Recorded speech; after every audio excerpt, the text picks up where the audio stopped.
Hello and welcome to World Talks here on TVP World with me, Ashim Kumar. Slovak Prime Minister Robert Fico is renewing military aid to Ukraine for the first time since taking office in what could mark a notable shift towards a more pro-Ukrainian stance.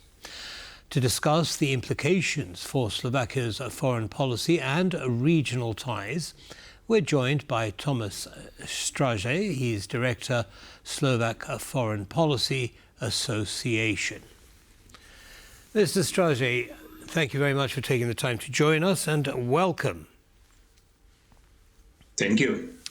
Now, I want to talk about the military aid to Ukraine in just 1 second, but before we do that, I want to talk about energy. On the 29th of September, Mr. Fico said at an EU summit, he said, "No one should tell us where to buy oil and gas from, because under international law, it is a sovereign country that decides its energy mix." And he was responding to President Trump's call to stop buying oil from Russia.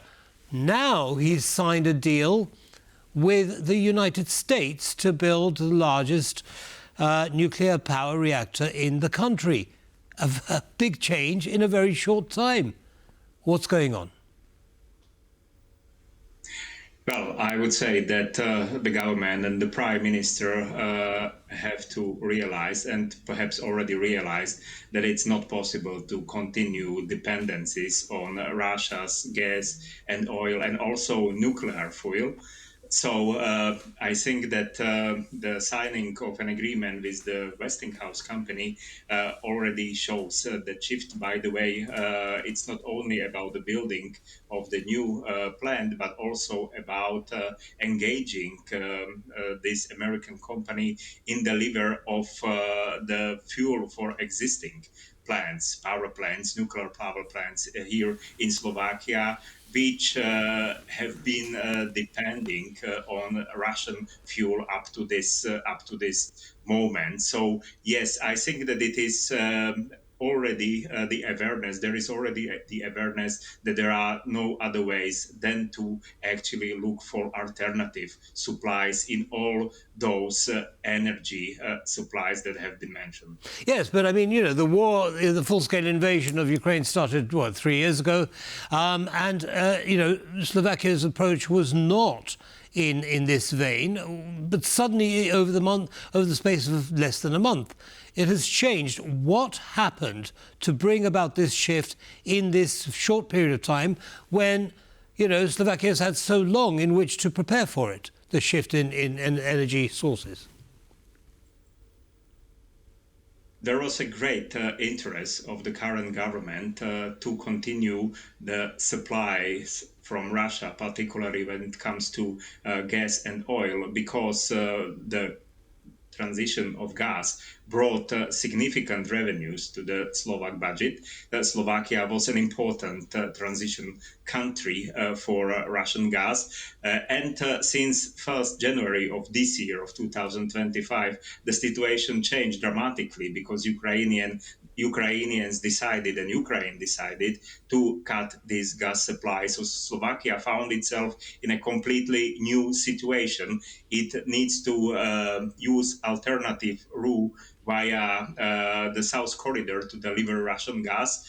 But I think that the external pressure from the European partners, but particularly from the US, has had an impact on that changing decision. There is still somehow the vision that the return to Russian gas and continuation of delivery of Russian gas and oil can continue after the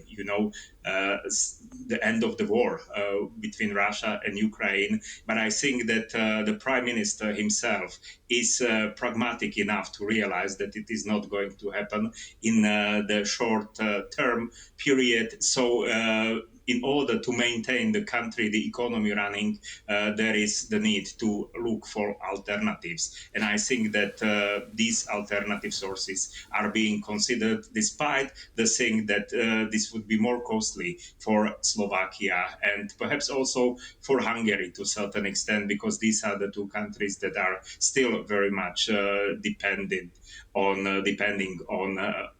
Russian supplies. Do you expect a shift in Hungary's position as well now as a result of Prime Minister Fico's change? For Hungary, gas is not so big problem because it is connected to alternative suppliers already and to alternative routes, which also deliver gas to Slovakia via the southern corridor. The problem is oil, because the biggest or the only refinery in Hungary, the MOL company, is actually depending on Russian oil, and there is not so much will to change this dependency. And it is also important to mention that the only refinery in Slovakia is part of this MOL group. So both refineries are working with Russian oil, and it needs some time to, find alternative and to accommodate to alternative deliveries. But I think that they also realize that the reality is changing very fast, and they would need to work more faster than previously, and that Russia might not be considered to be the right supplier to them, despite economic benefits, some economic benefits that they had declared to have from importing oil from Russia. Well, of course, Prime Minister Orbán has an election coming up as well. I think that may factor into his decision. Let's move on now to the supply of military materiel to Ukraine. What's behind Prime Minister Fico's decision to restart those supplies? Well, we are speaking about supplies from the state stocks, so to say, because on the business level, the supplies have continuously been delivered to Ukraine from Slovakia. The artillery ammunition production in my country increased 5 times since the beginning of the war. And of course, Ukraine is the most important importer of this artillery. So we are speaking about some kind of change when it comes to the delivery from the state stocks. And here we also have to consider what kind of delivery it is, because this is actually some howitzers which are not expected to be used as proper weapons, right? But only for demining actually the territories of Ukraine. So this is just an excuse to Robert Fico to his voters, because he actually mentioned in his pre-election campaign, and it is also written in the government manifesto, that Slovakia would not provide Ukraine with a single ballot, but only from the state stocks, and it doesn't exclude the delivery of non-lethal weapons and other equipment. And from this point of view, I think this can be considered as a change, but a symbolic change only, because, as I said, the massive actually exports of ammunition and other equipment are provided on commercial basis. So yes, there is slight change. It might be perceived as a dramatic change, but it has only symbolic value. I think that it is about literally 5 howitzers, which is not really something that would provide Ukraine with a dramatic support. But why make the symbolic change now? Why make the symbolic change now? Why has there been a shift in both of these areas in such a short period of time? Why not make that symbolic change earlier? Well, I think it is connected to certain kind of pragmatism that the government, the prime minister, doesn't see.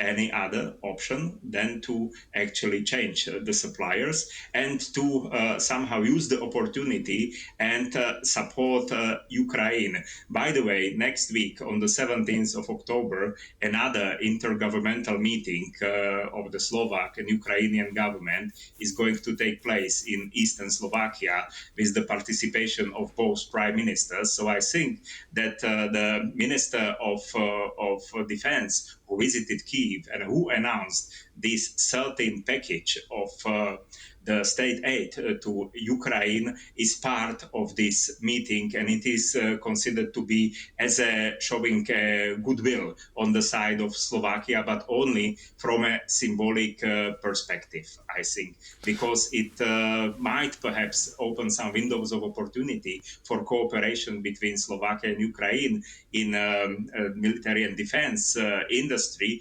sector. But I think that in comparison to Poland and other NATO members and EU members, Slovak offer came too late. And it is also important to say that previous 12 packages of the state aid, still state military aid to Ukraine, were agreed by the previous government, which means before October 2023. So it is the first Fico's package that is Understood. going to be delivered so to just Ukraine, very briefly, but has only symbolic value.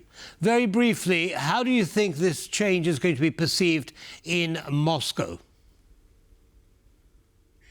Well, I think that Moscow is pretty much aware of those commercial exports, not only from Slovakia, but also, for instance, Serbia. There is a massive export of ammunition to Ukraine going on from Serbia as well. So I think this is I would say, something that I would call the accommodation to reality.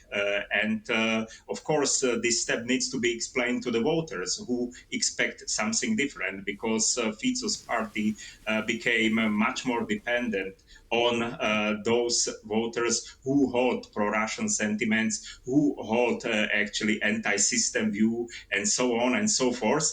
And they expect Slovakia to collaborate with Russia. So I think that there will be, or they might come some other steps that would please those kind of voters, and that would actually provide Russia with some symbolic gestures, perhaps another visit of the prime minister, another discussion, and so on and so forth. But I think that that it wouldn't have the real impact on the development of Slovak-Ukrainian cooperation, because there is the will on the Ukrainian side to continue cooperation with Slovakia. And it is also important to say that Slovakia has never vetoed the assistance to Ukraine on the EU level. And despite the rhetoric that might be perceived as offensive and unpleasant, Slovakia actually is also encouraging Ukraine to join the EU, which differs it from Hungary.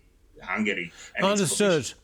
Okay, Mr. Straje, unfortunately, we're going to have to end it there, but thank you very much for sharing your analysis with our audience. Have a good evening, sir. Thank you very much. Good evening to you Bye-bye. as well. And that brings us to the end of this episode of World Talks. Don't go away, there are lots more coming up. Goodbye.